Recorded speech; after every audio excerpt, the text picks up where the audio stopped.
se pueden presentar encuestas y la campaña se cierra ya en una semana. Además, en medio de una serie de restricciones.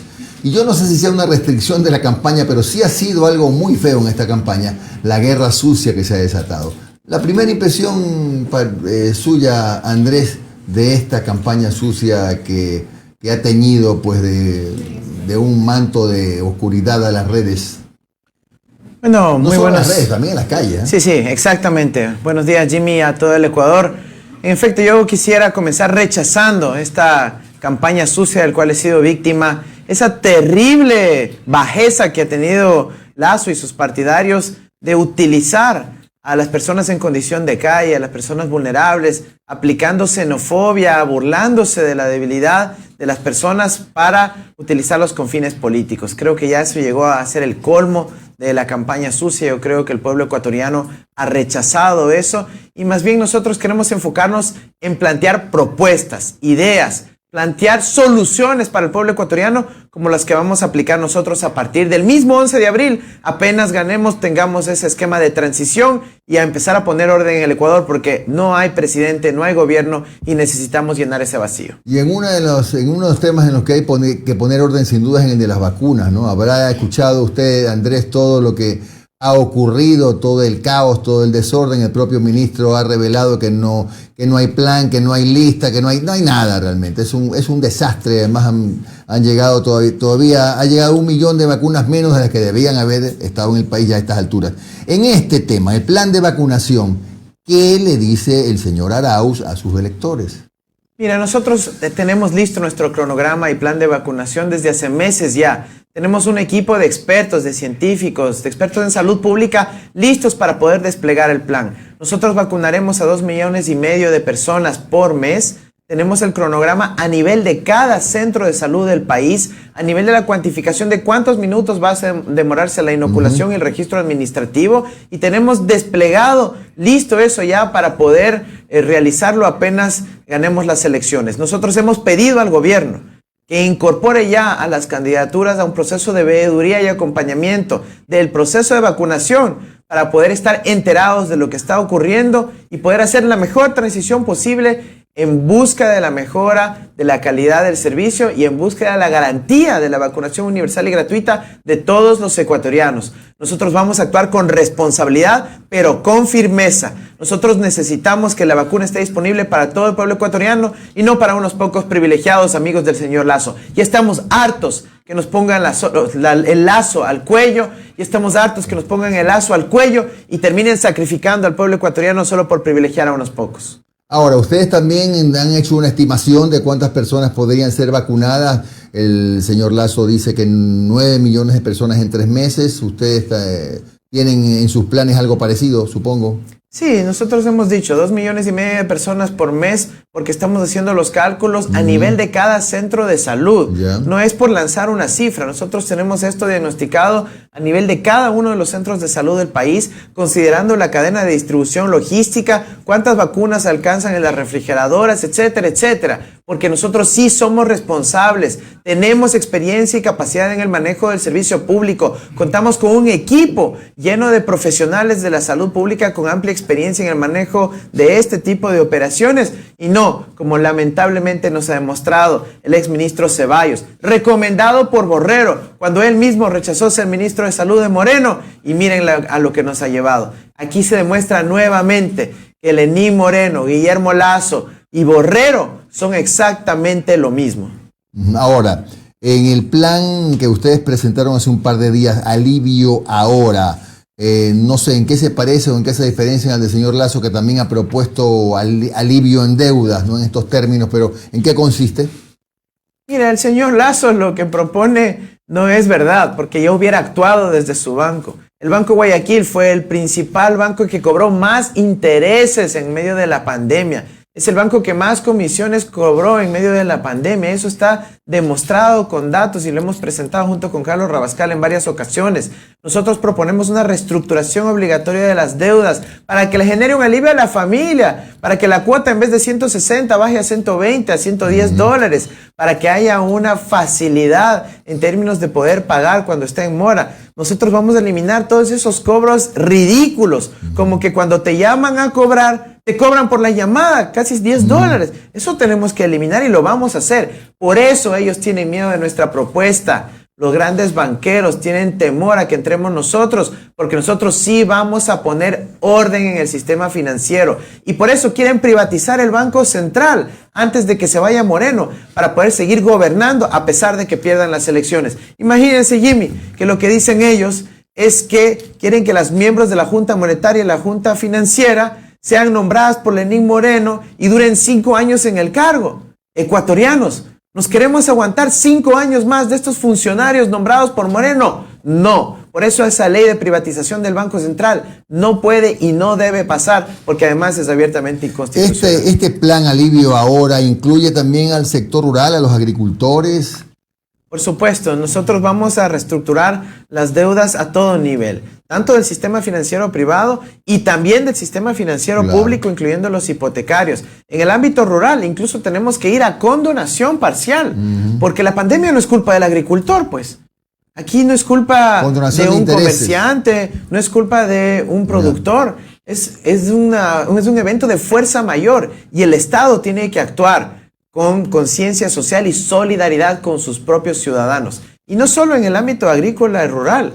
Recordemos que hay muchos comerciantes, muchos empresarios que tienen inmensas deudas por la luz, por el teléfono, en algunos casos los arriendos. Todo eso también tenemos que reestructurar para facilitar la vida al emprendedor, al empresario, quien lucha todos los días para poder generar fuentes de trabajo. Economista Arauz, el día de hoy, bueno, después de esta entrevista usted va a tener un evento con el ex candidato Isidro Romero y con otros empresarios del sector agrícola. Se anuncia un plan de reactivación agrícola y productiva. Seamos sinceros, en Ecuador ya estamos hasta acá de escuchar que hay que volver los ojos al campo, que el campo y que vamos a ser el granero de América. ¿Cuál va a ser la propuesta concreta, concisa para el sector del agro en el país? La principal propuesta para el agro en el Ecuador tiene que ver con el riego. El riego, el riego y el riego. Y esa es la principal propuesta. Vamos a declarar al riego en emergencia nacional el 24 de mayo. En emergencia nacional, el riego el 24 de mayo. ¿Por qué? Porque tenemos que invertir no solo en grandes proyectos multipropósito, en nuevos trasvases, en grandes canales, sino también riego secundario, terciario, tecnificación del riego para ir a riego por aspersión, riego por goteo, poder facilitar nuevas represas a lo largo y ancho del país para poder multiplicar la cantidad de hectáreas que necesitan ser sembradas y luego cosechadas para poder tener más soberanía alimentaria, más capacidad de agroexportación de nuestro país y que entren más dólares al Ecuador. El riego es un elemento fundamental, pero acompañaremos también estas políticas con una política de precios justos, con un sistema de almacenamiento y comercialización, dialogando con todos los compradores, los vendedores, los productores, quienes también realizan procesos de industrialización y por supuesto el crédito. Más de 2.200 millones de dólares de las líneas de crédito que vamos a abrir van a estar destinadas al agro ecuatoriano.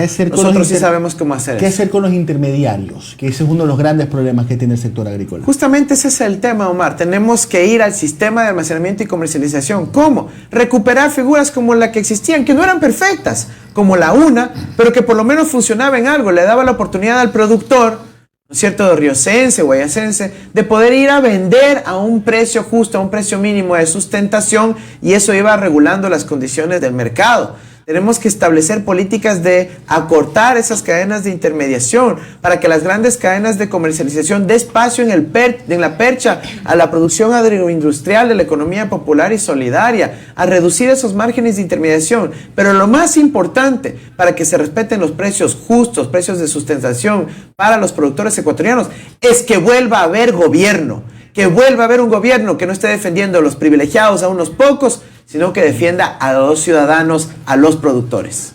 Entendemos que la necesidad de tener una soberanía alimentaria es urgente.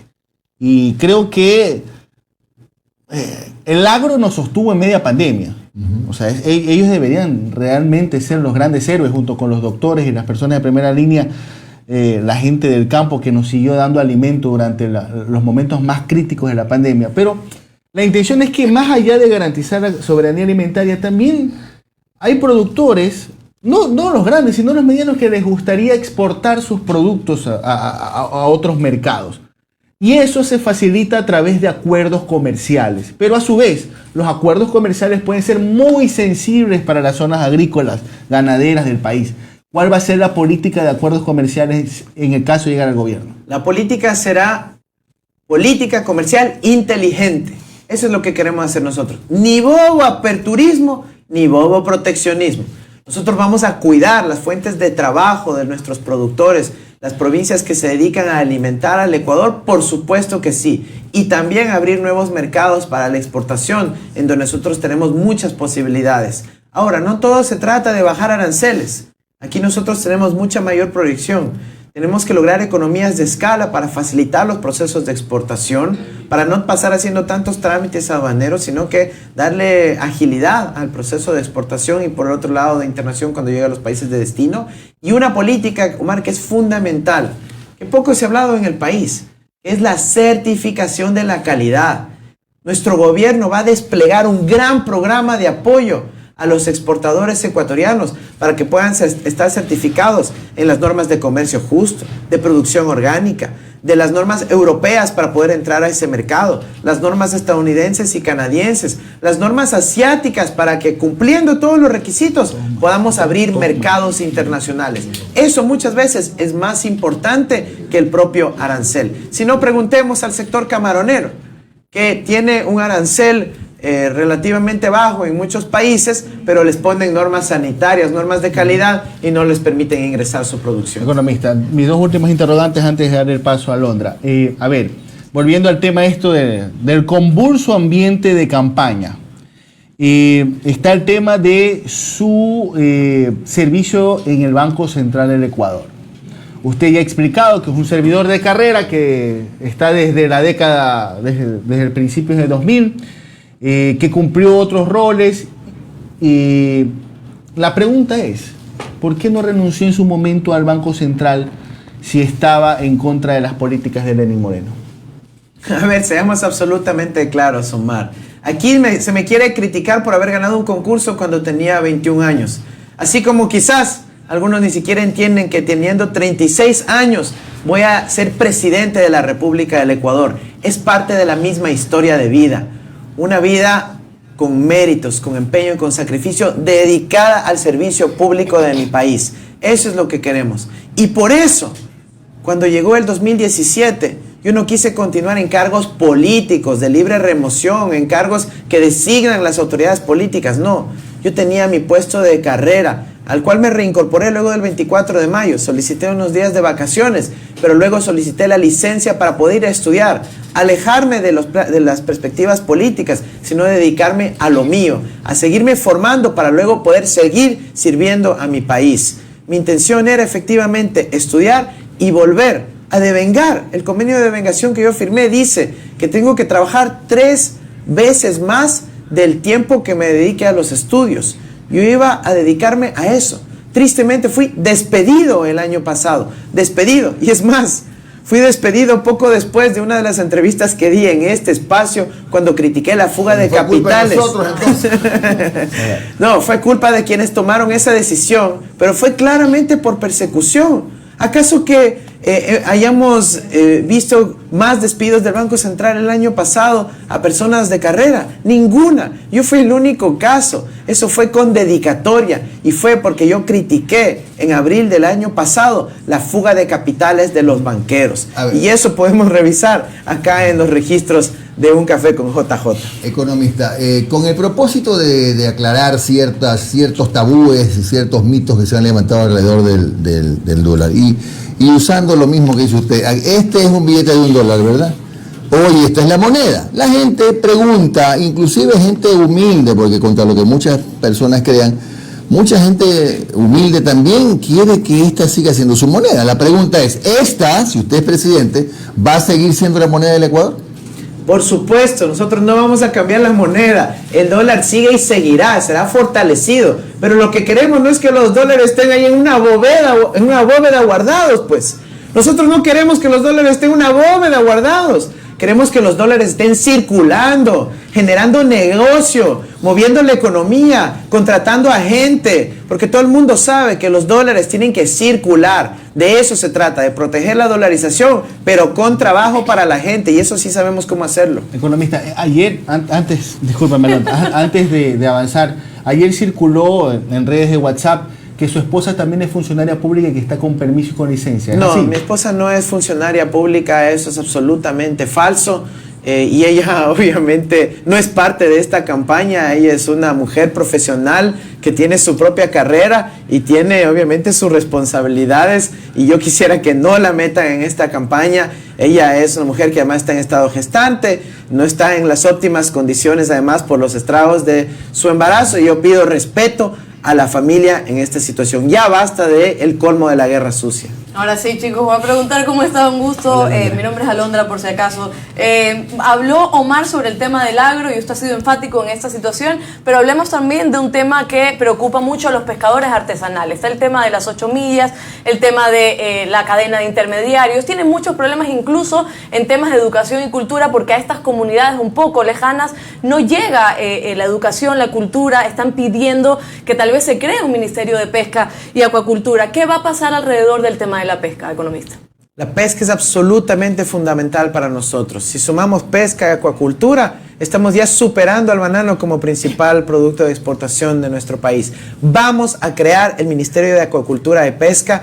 Va a ser un espacio fundamental para que las políticas se puedan orientar al sector, ayudar a los pescadores artesanales, seguir construyendo los puertos pesqueros, mejorándoles y dándoles mantenimiento. Vamos a avanzar para que también tengamos infraestructura de cadena de frío, para que los pescadores puedan lograr mejores condiciones de negociación con los compradores. Vamos a seguir impulsando la industrialización y vamos a fomentar a este sector, la pesca y la acuacultura, que genera tantas fuentes de trabajo en nuestro país. Los pescadores artesanales, los grandes también tienen nuestro apoyo, son un pilar de la dolarización ecuatoriana y contaremos con ellos. Y ahora hablemos un poco de cultura. Yo recuerdo que usted por pocos días fue ministro de Cultura luego de Raúl Vallejo. En enero del 2021 el ministerio realizó un recorte en el presupuesto de casi un 80%. ¿Qué va a pasar con la cultura? Porque están reclamando las personas que están en este espacio de que no tienen oportunidades, que los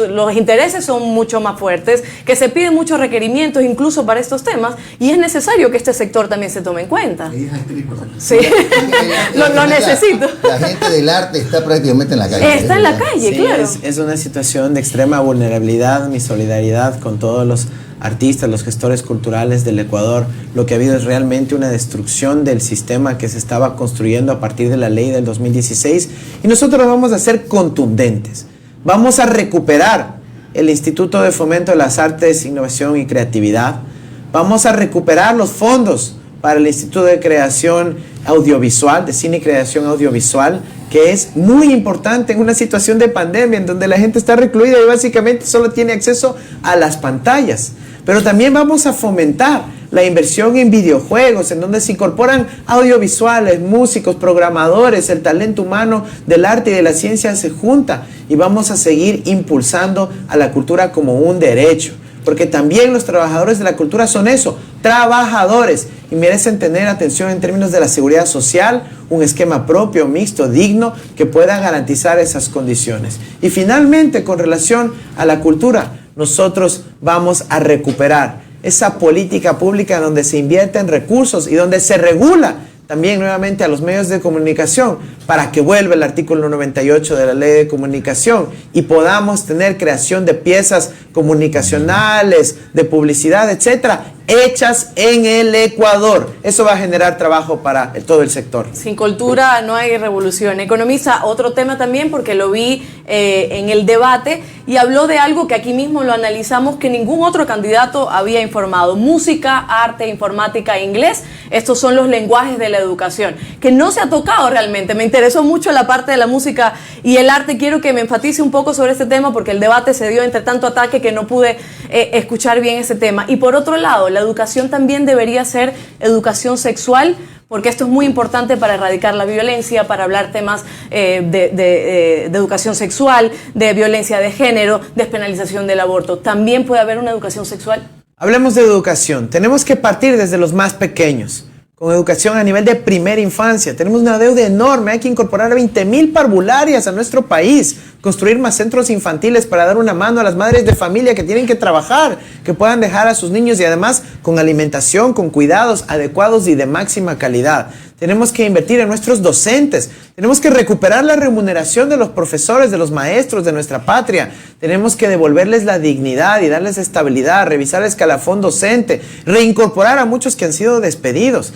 Tenemos que trabajar en el acceso en la universidad, con la matriculación como un derecho, cambiando ya el esquema restrictivo del examen hacia un esquema donde permita que los estudiantes que se han graduado de bachilleres puedan matricularse a las universidades y luego las universidades, luego de un proceso de nivelación, decidan si es que realmente pueden continuar sobre la base de un examen o no. El Estado está ahí para apoyar, para fomentar, con las tecnologías modernas, con el internet, con esquemas híbridos. Ahora, sobre los lenguajes universales. Estamos viviendo la era del siglo XXI, estamos viviendo la era de la pandemia, en donde el internet tiene que ser un derecho humano, pero no podemos solo ser usuarios de la tecnología, tenemos que crear tecnologías. Por eso he dicho la programación, por eso he dicho el inglés, el 90% del conocimiento del mundo está en el idioma inglés. Esa es la realidad, esa es la realidad. Y finalmente, la música y el arte. Porque todos tenemos que desarrollar otras inteligencias y quienes entendamos de música y arte vamos a poder sobresalir en esta era, en el siglo XXI, la era de la creatividad, de la economía naranja, de la cultura como un derecho, en donde la creación está permanentemente presente en todo el planeta. Y es un elemento para concluir. El incluir a la música y el arte como un lenguaje universal en el currículum educativo, lo que va a permitir es que miles de músicos, de artistas que hoy están desempleados en una situación muy precaria, puedan incorporarse al sistema educativo y habrá trabajo también para ellos. A ver, de lo que tampoco se ha hablado mucho en esta campaña, fuerza de ser honestos, economistas, ya estamos terminando porque sé que tiene otra reunión, es de deportes. El deporte saca a los chicos, a los jóvenes, los aleja de las drogas, del alcohol, del tabaquismo, del ocio. Pero honestamente todavía no escuchamos una propuesta aterrizada sobre cómo se va a estimular el tema del deporte con los jóvenes. A ver, dos cosas, Jimmy, por ahí. Por un lado, el deporte es una ilusión movilizadora. Nos da cohesión social a los ecuatorianos, construye un espíritu de unidad. Por eso tenemos que recuperar el Ministerio del Deporte y el programa de alto rendimiento para apoyar a nuestros deportistas que nos representan alrededor del mundo. Eso es muy importante porque nos da esa capacidad de construir unidad a los ecuatorianos. Y lo vamos a hacer. Y en segundo lugar, la masificación del deporte. Y mi propuesta es comenzar con las ligas barriales y comunales, con las ligas cantonales, pero también con el deporte vinculado a la educación. Volver a las competencias interescolares, intercolegiales, interuniversitarias, para que sea una actividad extracurricular permanente del sistema educativo y de esa manera enganchemos a que los jóvenes no se dediquen ni al ocio, ni al consumo de drogas, de alcohol, etcétera, sino que puedan dedicarse a compartir con ellos mismos, en comunidad, utilizando y aprovechando el espacio público. La del estribo. La del estribo, la última pregunta. A ver, ayer se hace auto de llamamiento de juicio a 22 procesados por el tema de Contraloría. Siguen también otros procesos con respecto a lo de octubre de 2019. Aparte de lo de Contraloría, siguen otros tipos de procesos contra lo de octubre de 2019. Salió este informe, que usted fue el único candidato que acudió a recibir este informe. Ya lo ha podido analizar y sobre todo, ¿usted se comprometería a que en su gobierno se desclasifique la información de lo que ocurrió en octubre de 2019? Absolutamente. Ya basta de secretos sobre la base de la represión y la tortura a los ecuatorianos. Lo que presentó la Defensoría del Pueblo es brutal, ecuatorianos. Están acusando de delitos de lesa humanidad a Moreno, a Romo y a Jarrín. Nunca antes había ocurrido algo de esta escala en el Ecuador. Tenemos que indignarnos, porque sí, hay que apoyar a las Fuerzas Armadas, a la policía, pero no a esos malos elementos y sobre todo a esas autoridades políticas que buscaron reprimir a nuestro pueblo. Eso no es correcto. Y yo manifiesto mi indignación ante estos procesos de persecución política que continúan en contra de nuestros hermanos de los pueblos y nacionalidades indígenas, que lo único que hicieron fue buscar derogar ese decreto 883 que afectaba al bolsillo de todas las familias ecuatorianas. Nosotros, y aprovecho para decirlo, vamos a derogar el decreto de Lenín Moreno que se sustituyó al 883 para que definamos una buena política del precio de los combustibles, y nuestro compromiso es garantizar que el precio de los combustibles estará congelado durante los 4 años de nuestro gobierno. Muchas gracias, el economista. No lo entrevistamos, no es más largo porque ya se tiene que ir. Sí, yo tengo que decir que tiene que enseñarnos a bailar un poquito de cumbia y a jugar fútbol, porque por aquí creo que tenemos 2 pies izquierdos, nomás digo por ahí, ¿no? Bueno, muchas gracias, economista Andrés Arauz, 8:37, candidato a la presidencia de la República por UNES, Centro Democrático y la Revolución Ciudadana. Que tenga usted un buen día y suerte en su gestión. Muchísimas gracias. Bueno, vámonos al corte.